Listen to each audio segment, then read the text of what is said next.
और आज की 10 ब्रेकिंग न्यूज और आज की पहली बड़ी खबर, देश में कोरोना की रफ्तार धीमी पड़ी, राहत की बात। 45 दिन बाद कोरोना मामलों में कमी आई है और देश में पिछले 24 घंटों में 1,73,000 से ज्यादा नए मामले सामने आए हैं, जबकि कोरोना से 3,617 से ज्यादा कोरोना से संक्रमित लोगों की मौत हुई है। आंकड़ों के मुताबिक देश में पिछले 24 घंटे में 2,84,000 मरीज कोरोना से ठीक हुए हैं, जबकि मरने वालों का कुल आंकड़ा 3,22,000 के पार पहुंच चुका है। देश में कोरोना रिकवरी रेट की बात करें तो ये 91% से ज्यादा पहुंच चुकी है। वहीं मृत्यु दर घटकर 1.14% हो गई है। वहीं बीते दिन 30,62,000 से ज्यादा लोगों को कोरोना वैक्सीन भी दी गई। आगे बढ़ते हैं, इस वक्त की एक और खबर का रुख कर लेते हैं जल्दी से। महाराष्ट्र में कोरोना मामलों को देखते हुए कोरोना कर्फ्यू बढ़ाया गया है। महाराष्ट्र में 15 दिन के लिए कोरोना कर्फ्यू बढ़ा दिया गया है और महाराष्ट्र में लॉकडाउन जैसे प्रतिबंधों को लेकर 1 जून को नए दिशा निर्देश जारी किए जाएंगे और प्रतिबंधों को बढ़ाने के लिए कैबिनेट की हुई मीटिंग में फैसला लिया गया है। राज्य के स्वास्थ्य मंत्री राजेश टोपे ने खुद ये जानकारी दी है।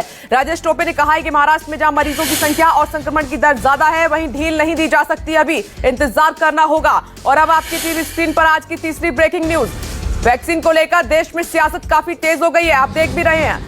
आप विधायक आतिशी ने केंद्र सरकार पर गंभीर आरोप लगाए। आतिशी ने केंद्र पर वैक्सीन घोटाला करने का भी बड़ा आरोप लगा दिया है। आतिशी ने कहा कि देश भर में युवाओं का वैक्सीनेशन बंद है, लेकिन प्राइवेट अस्पतालों में धड़ल्ले से वैक्सीनेशन चल रहा है। जानबूझकर दिल्ली को टीका नहीं दिया जा रहा है, जिसकी वजह से सरकारी केंद्र बिना टीकों के चलते बंद पड़े हुए हैं। और अब आगे बढ़ते हैं, चौथी ब्रेकिंग न्यूज का रुख कर लेते हैं। अमेरिकी विदेश मंत्री सचिव एंटनी ब्लिंकन से मिले और एस जयशंकर।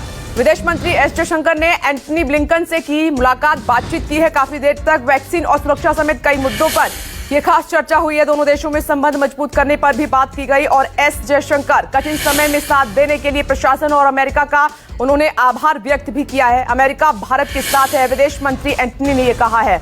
और अब पांचवी ब्रेकिंग न्यूज का जल्दी से रुख करते हैं। बंगाल से आ रही है। बंगाल के मुख्य सचिव को केंद्र ने दिल्ली वापस बुला लिया है और केंद्र ने मुख्य सचिव अल्पन बंदोपाध्याय को केंद्र में जिम्मेदारी दी गई है।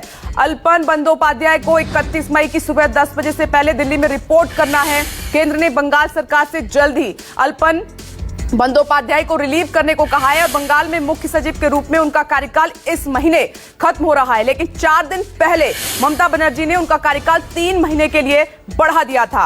अब एक और ब्रेकिंग न्यूज आपकी टीवी स्क्रीन पर। केंद्र सरकार ने अफगानिस्तान, पाकिस्तान, बांग्लादेश से आए गैर मुस्लिम शरणार्थियों को भारतीय नागरिकता देने का फैसला कर लिया है और सरकार ने इसके लिए इन लोगों से आवेदन मांगे हैं, पूरी जानकारी मांगी है। और ये शरणार्थी गुजरात, राजस्थान, छत्तीसगढ़, हरियाणा और पंजाब के 13 जिलों में रह रहे हैं। 2014 से पहले भारत में आए गैर मुस्लिम शरणार्थियों को मिलेगी भारत की नागरिकता, उनके पास होगी अपनी एक अलग पहचान।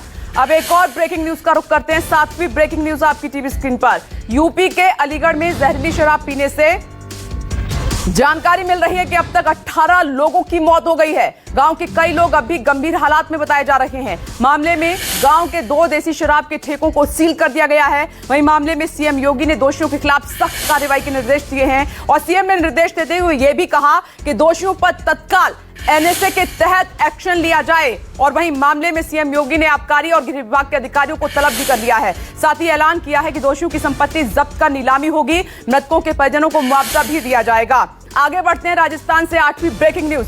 राजस्थान के भरतपुर में दिन दहाड़े डॉक्टर पति पत्नी की गोली मारकर हत्या कर दी गई। वारदात भरतपुर जिले के नीमदा गेट इलाके की है। डॉक्टर दंपति पर बाइक सवार 2 युवकों ने एक के बाद एक कई राउंड गोलियां चलाई और मौके पर ही दोनों की मौत हो गई। पुलिस ने वीडियो के आधार पर दोनों हमलावरों की पहचान कर ली है, लेकिन मामले में अभी तक किसी की भी गिरफ्तारी नहीं हो पाई है। बताया यह भी जा रहा है कि डॉक्टर सीमा पर आरोप यह था कि 2 साल पहले उन्होंने पति सुदीप की प्रेमिका की जलाकर हत्या कर दी थी। इस पूरे मामले की अब जांच जारी है कि सच क्या है। अब 9वीं ब्रेकिंग न्यूज की जल्दी से रुक कर लेते हैं। एयर इंडिया की फ्लाइट में चमगादड़ मिलने से हड़कंप मचा हुआ है। एयर इंडिया फ्लाइट की कराई गई इमरजेंसी लैंडिंग और उड़ान भरने के आधे घंटे बाद दिखाई दिया चमगादड़। दिल्ली से न्यूयॉर्क जा रही थी एयर इंडिया की फ्लाइट और डीजीसीए अधिकारियों के मुताबिक विमान में धुआं करने के बाद चमगादड़ को निकाला गया। अब जल्दी से आज की 10वीं ब्रेकिंग न्यूज का रुख कर लेते हैं। भारतीय क्रिकेट बोर्ड ने आज विशेष आम बैठक बुलाई है। बीसीसीआई की बैठक वर्चुअली होगी और बैठक में अक्टूबर नवंबर में होने वाले T20 विश्व कप पर चर्चा होनी है, जो कि इस बार संयुक्त अरब अमीरात में कराया जा सकता है। और वहीं इस बैठक में आईपीएल सीजन के बाकी बचे मैच और घरेलू सीजन को शुरू करने को लेकर भी चर्चा होनी है। बीसीसीआई सचिव जय शाह ने 5 राज्यों को बैठक के लिए नोटिस भेजा है और इस नोटिस में यह भी कहा गया है कि भारत में महामारी की स्थिति को देखते हुए आगामी किसी सत्र पर चर्चा की जाएगी। तो यह है आज की 10वीं ब्रेकिंग न्यूज।